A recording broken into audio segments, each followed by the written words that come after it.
ইরানের পাল্টা প্রস্তাবে নারাজ ট্রাম্প, আবার যুদ্ধের হুঁশিয়ারি তেহরানের, এবার মার্কিন সমর্থকদের জাহাজ কেন টার্গেটে? ইরানকে শিক্ষা দিতে ইরাকের বুকে ইসরায়েলের গোপন ঘাঁটি, জানত না খোদ বাগদাদ প্রশাসন। কিভাবে ফাঁস হলো ইসরায়েলি কুকর্ম? ট্রাম্পের আসন্ন চীন সফর নিয়ে মুখরোচক গুঞ্জন, নেপথ্যে কি তেহরানকে শান্ত করার চেষ্টা? ওয়াশিংটনের মান রাখবে কি বেইজিং? হরমুজ চিরতরে বন্ধের হুমকি ইরানের, মধ্যপ্রাচ্যে মার্কিন অবস্থানে হামলা শুরুর হুঁশিয়ারি, নয়া যুদ্ধ কি অতি সন্নিকটে? ইরানের মস্কিউটো ফ্লিটে নাস্তানাবুদ মার্কিন বাহিনী, হরমুজে গড়েছে বাধার দেয়াল, কেন অপ্রতিরোধ্য বিশেষ এই বাহিনী? তামিলনাড়ুতে কাটল অনিশ্চয়তার মেঘ, মুখ্যমন্ত্রীর দায়িত্বে অভিনেতা থালাপাতি, রাজনীতিতে নেমেই চমকের ধারা টিকবে কি? আবারও হামলা চালিয়ে মধ্যপ্রাচ্যে মার্কিন ঘাঁটি আর অবকাঠামো তছনছ করার হুমকি দিয়েছে ইরানের ইসলামিক বিপ্লবী গার্ড বাহিনী IRGC। হুঁশিয়ারি করে বলা হয়েছে, ইরানের তেলের ট্যাঙ্কারে যুক্তরাষ্ট্রের হামলা হলেই পাল্টা প্রতিশোধ নেবে তেহরান। এই হুমকির মধ্যে ড্রোন হামলা ও ক্ষয়ক্ষতির কথা জানিয়েছে সংযুক্ত আরব আমিরাত, কাতার আর কুয়েত। এমন উত্তেজনাকর পরিস্থিতিতে আবারও প্রাসঙ্গিক হয়ে উঠেছে লোকচক্ষুর আড়ালে থাকা ইরানের সর্বোচ্চ নেতা মোজতবা খামেনি।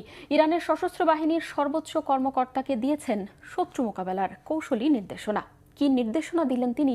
নয়া মোড় নিতে যাচ্ছে কি ইরান যুদ্ধ? শহীদ আরাফাতের ডেস্ক রিপোর্ট। হরমুজ প্রণালী ঘিরে যুক্তরাষ্ট্র আর ইরানের আবারও পাল্টাপাল্টি হামলায় উত্তেজনা রেশ থাকতে যুদ্ধকালীন পরিস্থিতিতে ফিরে যাওয়ার ইঙ্গিত দিয়েছে তেহরান। ইসলামিক বিপ্লবী গার্ড বাহিনী IRGC কড়া হুঁশিয়ারি দিয়ে বলেছে, তেহরানের সংযম দেখানোর দিন ফুরিয়েছে। এখন থেকে এক চুলও ছাড় দেবে না ইরান। স্পষ্ট জানিয়ে দেওয়া হয়েছে, ইরানের জাহাজে নতুন কোনো হামলা হলে ভুগবে উপসাগরীয় দেশগুলো। প্রতিশোধের কঠোরতর হামলার লক্ষ্যবস্তু হবে মধ্যপ্রাচ্যের যুক্তরাষ্ট্রের ঘাঁটি ও অবকাঠামো।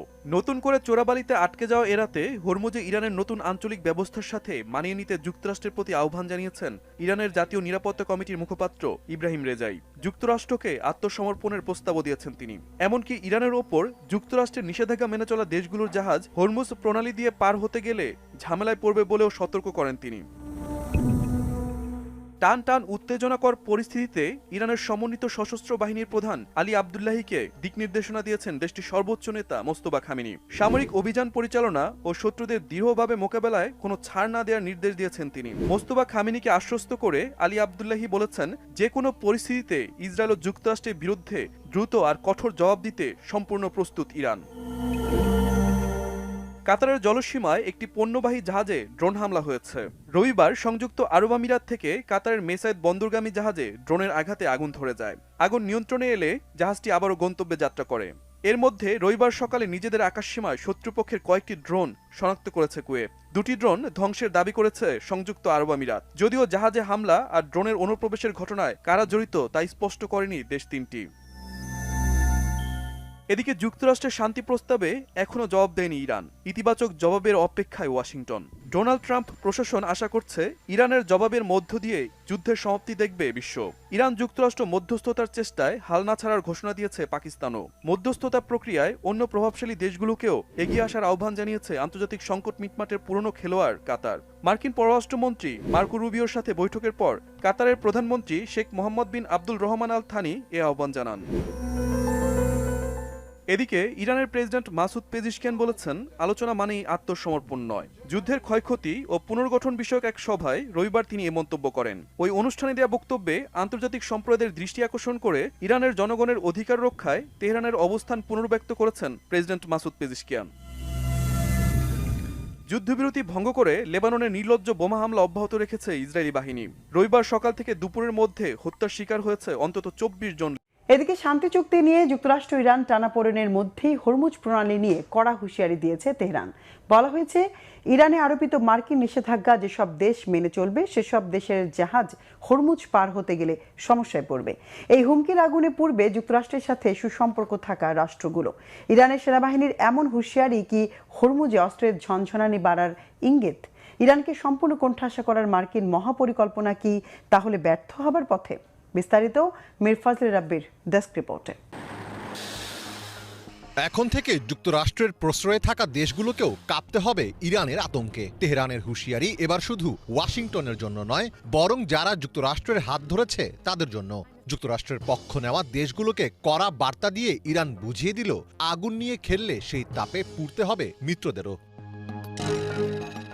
ওয়াশিংটনকে তোয়াক্কা না করার চিরাচরিত দাপটের সাথে এবার যোগ হলো মিত্র দেশগুলোর ওপর ছড়ি ঘোরানোর হুঁশিয়ারি। ইরানের ওপর আরোপিত মার্কিন নিষেধাজ্ঞা যেসব দেশ মেনে চলবে, হরমুজ প্রণালী পার হওয়ার সময় সেসব দেশকে সমস্যার মুখোমুখি হতে হবে বলে জানিয়েছে ইরানি সেনাবাহিনী। 10 মে ইরানের রাষ্ট্রীয় বার্তা সংস্থা ইরনাকে দেওয়া এক সাক্ষাৎকারে এই হুঁশিয়ারি দেন দেশটির সেনা কর্মকর্তা মোহাম্মদ আকরামিনিয়া।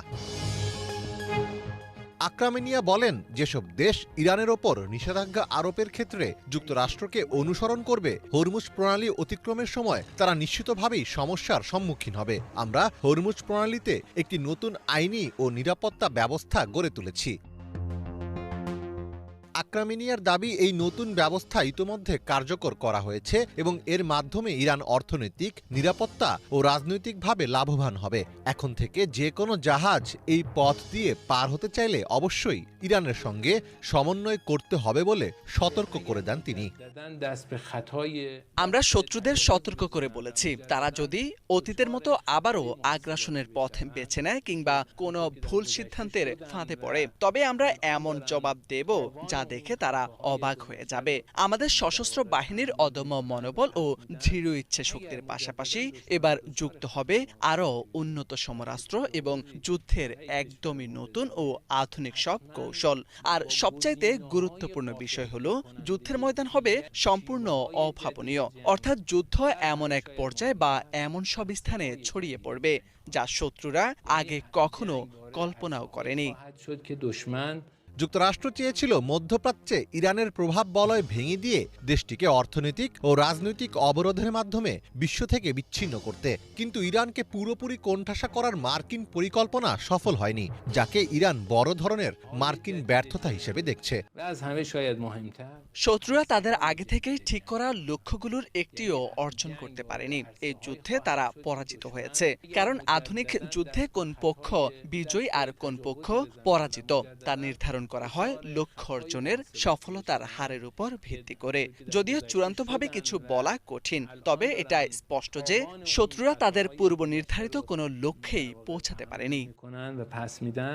এদিকে ভঙ্গুর যুদ্ধবিরতির মাঝে মধ্যপ্রাচ্যের 3 দেশে ড্রোন হামলা হয়েছে। এই হামলায় কাতারে একটি বাণিজ্যিক জাহাজে আগুন ধরে গেলেও কুয়েত এবং আমিরাতে তাৎক্ষণিকভাবে ক্ষয়ক্ষতির কোনো তথ্য জানা যায়নি। 10 মে সংবাদ মাধ্যম আল জাজিরার এক প্রতিবেদনে পৃথক এসব হামলার তথ্য জানানো হয়েছে।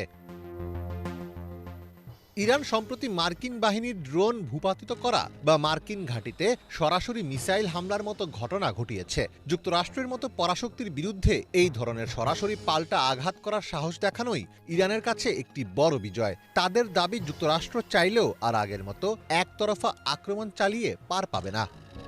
নীরবে শক্তির লড়াইয়ে নেমেছে এককালে একই জোটে থাকা সৌদি আরব আর সংযুক্ত আরব আমিরাত। কাতার অবরোধ থেকে ইয়েমেন যুদ্ধ, সবখানেই যৌথ ভূমিকা থাকলেও সেই সুদিন আর নেই। দুই মিত্র এখন আঞ্চলিক প্রতিদ্বন্দ্বী। তেল নীতি, ইরান যুদ্ধ আর ইসরায়েলের সাথে সম্পর্ক স্বাভাবিক করা, সবকিছু ঘিরেই বাড়ছে দূরত্ব। আমিরাতের ওপেক ছাড়ার ঘোষণার পর আরও প্রকাশ্যে চলে এসেছে পুরনো দুই মিত্রের এই দ্বন্দ্ব। এর কুপ্রভাব এড়াতে পারবে কি বিশ্ব অর্থনীতি আর সেসব দেশে থাকা প্রবাসী বাংলাদেশিরা? মোর্শেদ আলমের ডেস্ক রিপোর্ট।